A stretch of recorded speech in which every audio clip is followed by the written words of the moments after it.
Hey there, welcome back to the Photography Shift. My name is Liz Devonshire. I'm a brand photography expert and visibility specialist.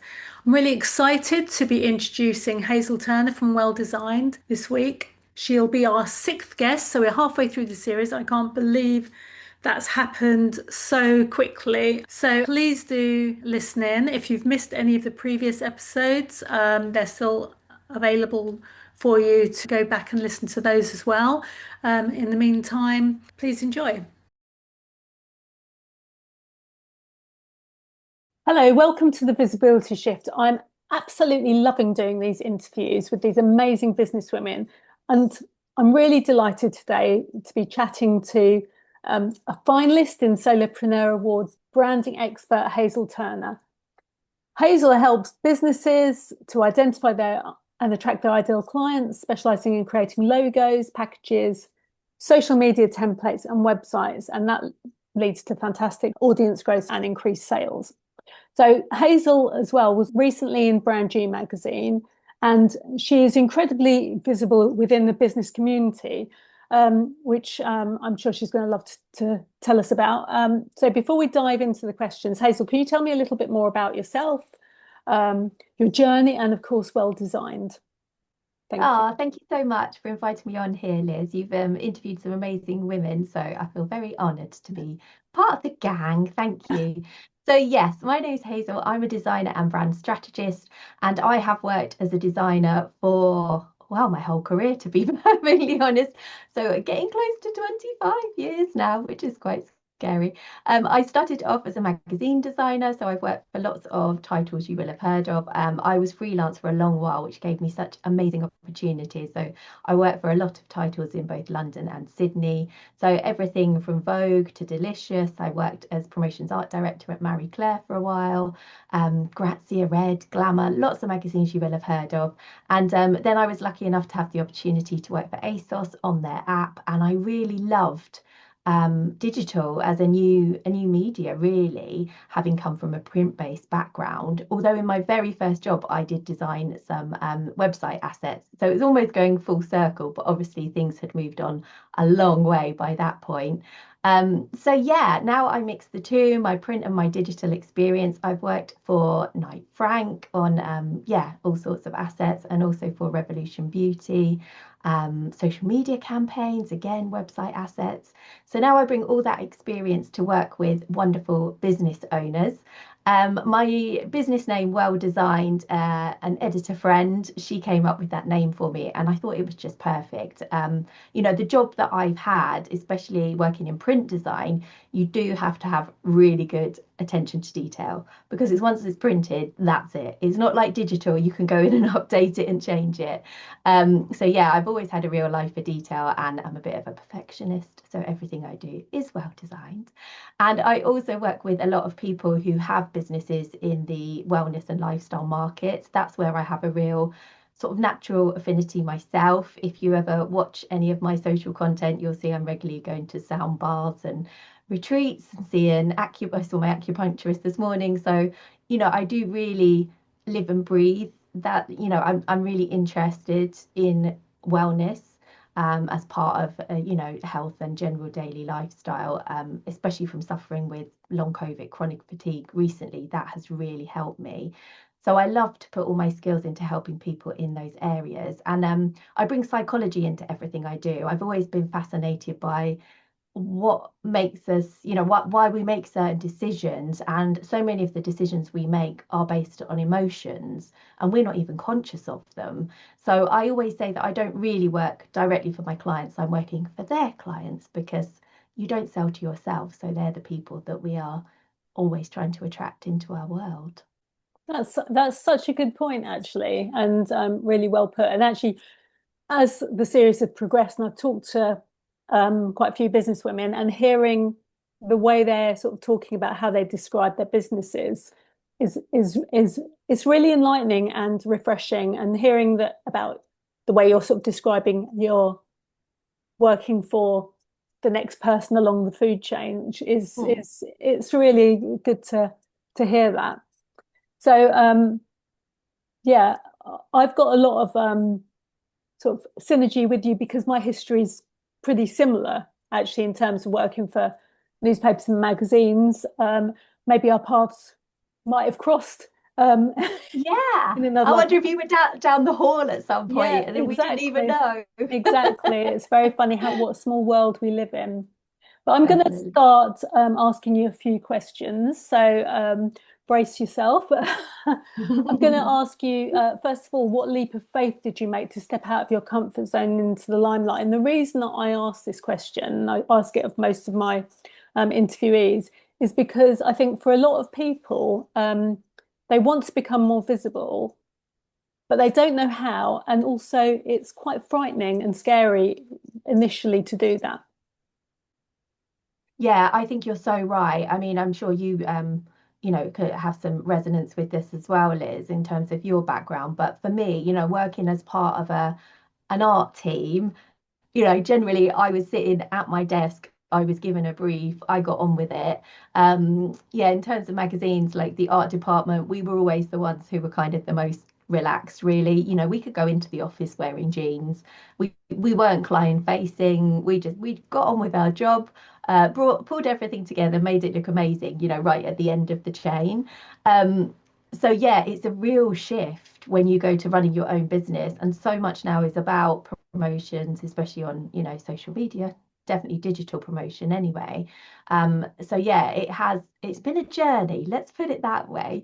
I've done a lot of work on my mindset when it comes to public speaking. That was something I really had to yeah, kind of work hard on. I started speaking at some local networking events early last year and have continued to do so.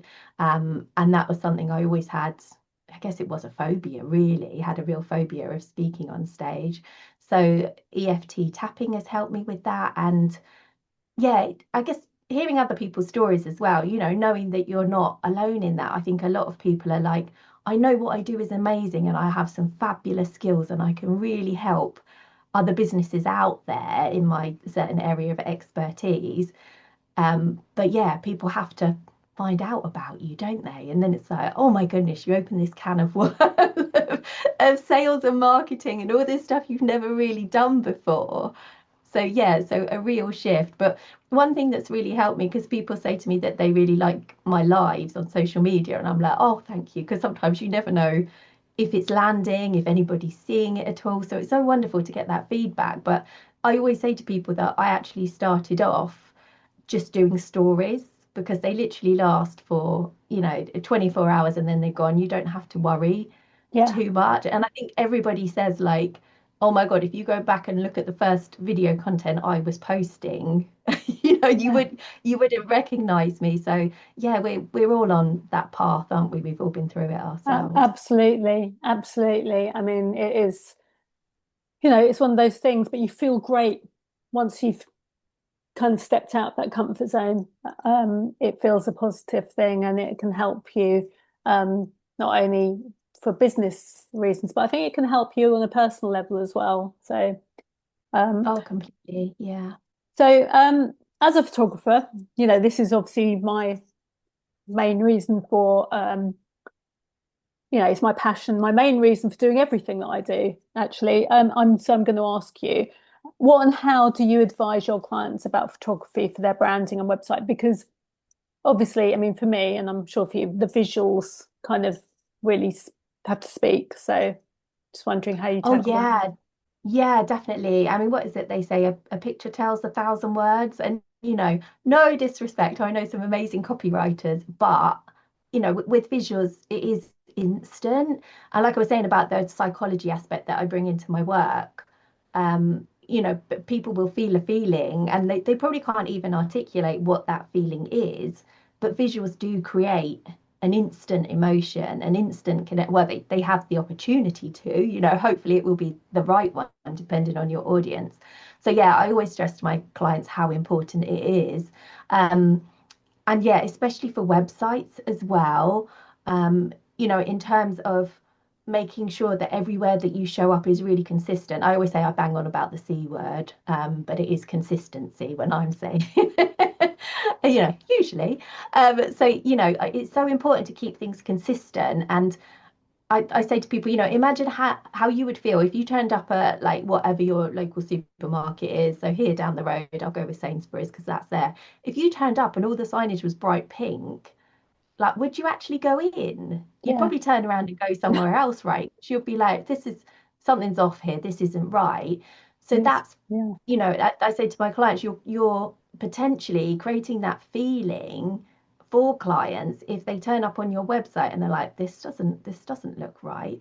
And also Yeah. websites where people aren't showing up. Obviously I know what you specialize in is brand photography, Liz. So I think that is so important. Faceless websites, we're human beings generally. Most people, people buy from people, and we're interested in connection. So how are you going to create that personable connection if you aren't visible, if people can't see you? Yeah, absolutely. And obviously, I talk to all my clients about that.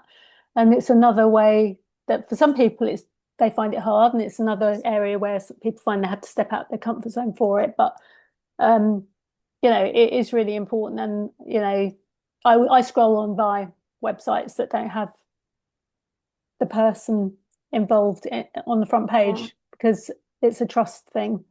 So it's, you know, one of those things, little things that I think a lot of people feel that way, especially in today's climate.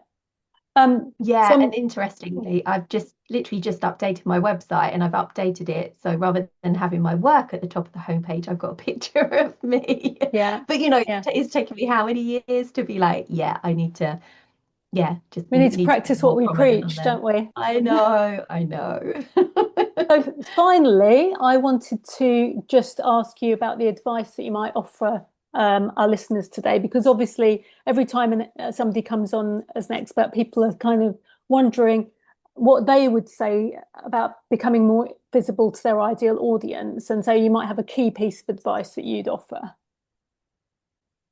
Oh, so sorry, specifically for in terms of visibility. Yes, yeah, Yeah. So I would go with consistency. I'm going to stick with the C word here because yeah, it's so important, I think, to not potentially put people off. Make sure all your visuals aligned, obviously your brand identity, which is what I specialize in. And then yeah, the visuals, as we said, are such a big part of it. Obviously, that's where you come in, Liz. But I think as well that there's like a double sort of benefit to the consistency. Like you don't have to overthink it. So it actually makes like your life easier and saves you time. You don't have to keep reinventing the wheel. So once your brand identity is in place, you've had a gorgeous shoot, you've got all your photos, keep them nice and up to date, obviously, so they don't start to look, a little bit faded. Then I think you've got the assets that you need then to go out and promote yourself. And yeah, you don't have to keep thinking, oh, what am I going to do, what am I going to do next time? It's like you already know then how to show up visibly. So yeah, hopefully it will make your life a lot easier as well. yeah, absolutely. Fantastic advice. And thank you for sharing that with everyone who's listening, because I think actually everything that you've said is really important. And even if people kind of know it, sometimes they need it reinforced by people. I mean, I know for a long time um, there were things that I knew, but I never did them because you need reminding regularly Yeah. about that. So thank you so much for sharing that.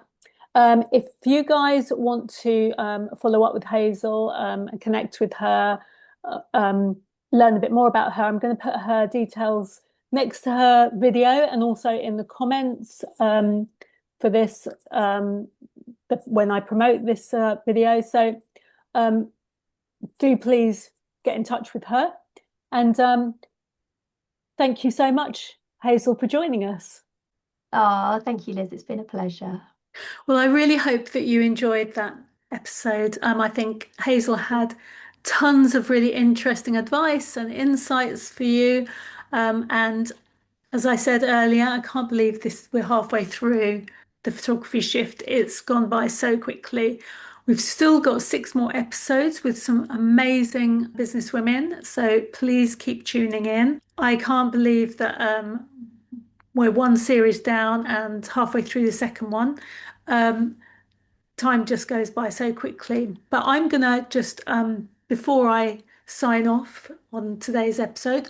I just want to let you know that I still have some brand photography dates available, two in July and two in August. So please do DM me if you want to refresh your images and be all set to spring back in September with some fresh pictures. And in the meantime, take care and I'll see you next week.